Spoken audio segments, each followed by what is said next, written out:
আসার পরে একটা নানি একবার আসতো, আবার কার্তিক মাসে পানি শেষ হওয়ার আগে আগেবার আসতো। আরল বিলের এখানে যে গদারি খামগুলি ছিল না চারোদিকে, যেন এইগুলি ওই কচুরি যেন এই পার না। আর এখানে ড্যাঙ্গা ছিল, ড্যাঙ্গায় কিন্তু প্রচুর মাছ হইতো। আর এই ড্যাঙ্গার পাড়ে কিন্তু সবজি হইতো, কুমড়া হইতো। গাদিঘাটের কুমড় কিন্তু এলাকায় সবচেয়ে বিখ্যাত।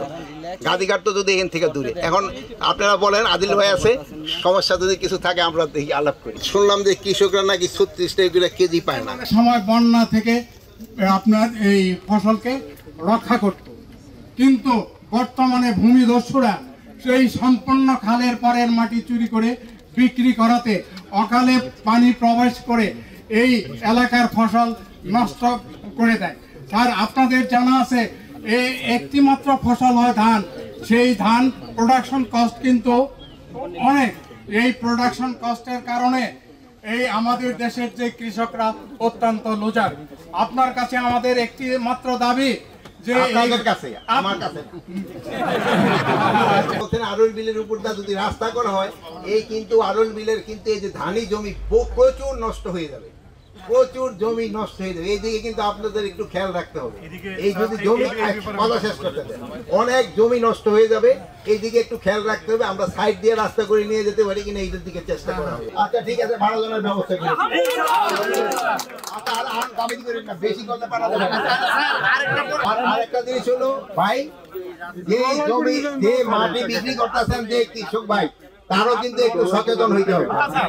আপনি আবার ওখানে বিক্রি করবেন, একটা গান আছে না, স্বপ্ন হইয়া দর্শন করা হইয়া যাবে, এরকম যেন হয় না।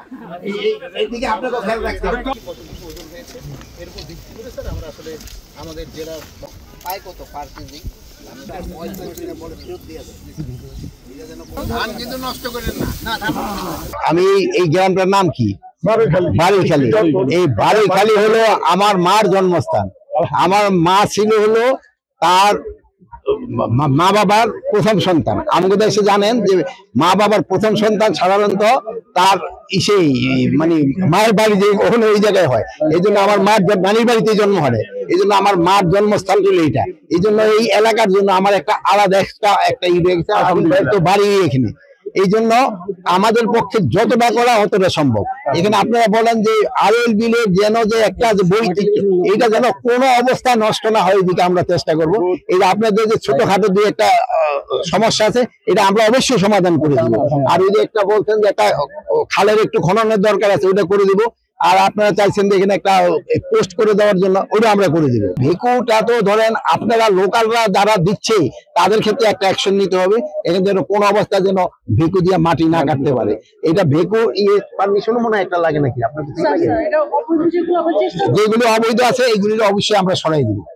আপনাদের ক্ষেত্রে আরেকটা হলো সুখবর, আমরা এখানে আপনাকে ছোট ছোট দুইটা কোল্ড স্টোর করে দিব, যেন এই সবজি এবং আমার কৃষি সচিব এখানে আছেন, এটা 5 টনের দুইটা এই বছরের ভিতরে করে দেবো।